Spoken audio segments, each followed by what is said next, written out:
So, nandito ako ngayon sa bedroom magiging bedroom ng anak namin, ni Bunso. Si Bunso. So, ito ang before. Yan. May mga stain doon. Yan, papalitan natin siya. Yan, madumi. Madumi. Yan. Papalitan natin sa lang. This is the before.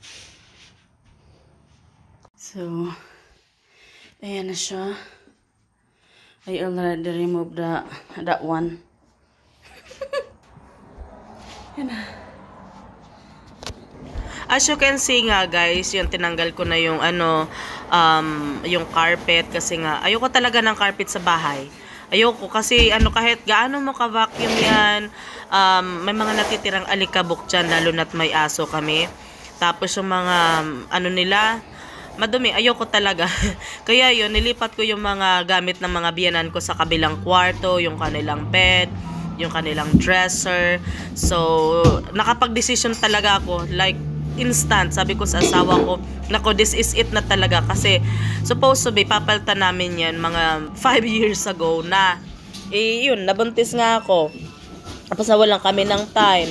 And then, babalik na nga ako sa work, mga 2 more weeks pa. Kaya sabi ko, this is it na talaga. Ako na ang gagawa. Hindi na tayo maghihintay ng kung sino pa. So, nanood ako ng madaming videos. At sabi ng asawa ko, basta wag mong gigibain ang bahay ha. Kaya yun. Kaya sabi ko, tara, punta tayo sa Home Depot, bili tayo ng mga gamit, ng flooring. Yung sa awa naman ng Diyos, kaunti lang naman yung nagastos namin. Instead na maghanap pa kami ng ibang taong maglalagay. At before ko nga yung ginawa guys, I love watching home renovations, yung mga Property Brothers, yung sa TV. So I love watching home renovation talaga. So meron na akong idea, and then bago pa din ako mag-start magtanggal ng kung ano-ano diyan sa room ng anak namin. Nanood din ako ng mga videos sa ibang mga social media platforms. So ayun, basta sabi ng asawa ko, bahala ka dyan. So, sabi ko, okay, sige, kasi nga babalik na nga ako sa work, so mawawalan ako ng time. Okay, mag-umpisa na tayo. Yan. Ayan na siya. More to go. At yan nga guys, ang pinili kong flooring namin yung medyo malapad para easy to install kaysa sa dun sa mga maliliit. Actually, yung flooring namin na yan na napili ko, very very cheap lang yan. Naka 70% off yan sa sa binilhan namin. And yan ay hindi yan tunay na kahoy, laminated flooring ang tawag dyan. So nanood ako ng madaming videos kung paano ilagay yung flooring na yan. Kasi dito sa Canada guys, kung maghahanap ka ng tutulong sa'yo kung paano maglagay ng mga flooring na yan, in short, karpintero, mas mahal ang bayad. Triple ang magiging bayad dyan. Kasi skilled yun sabi ko, ako na lang ang gagawa. Ayun, nagtry ako. Tapos, doon sa binilhan namin ng flooring, nagtanong din ako kung paano. Yung buti na lang, yung katrabaho namin dati, doon siya nagwo-work. So, tinuruan niya ako kung paano mag-install. So, easy lang naman siya. At yan nga guys, gamit ko ay mallet. So, binili namin yan sa work kasi nga, instead na maghihiram pa ako niyan sa work, baka mabingaw ko pa. So, sabi ng asawa ko, nakasay lang naman. So proud of myself. Bilhin na natin.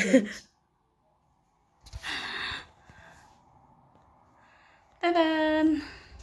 At si asawa nga nag-alala kasi baka magalit daw yung mga magulang niya, yung biyanan ko na baka sabi niya, bakit wala na kaming room, which is meron pa, smaller than that nga lang. Sabi ko, okay lang yan kasi at least yung mga gamit ng ating baby nasa isang kwarto na lang, unlike na paghalagala kung saan-saan. I'm so proud of myself. Perfect.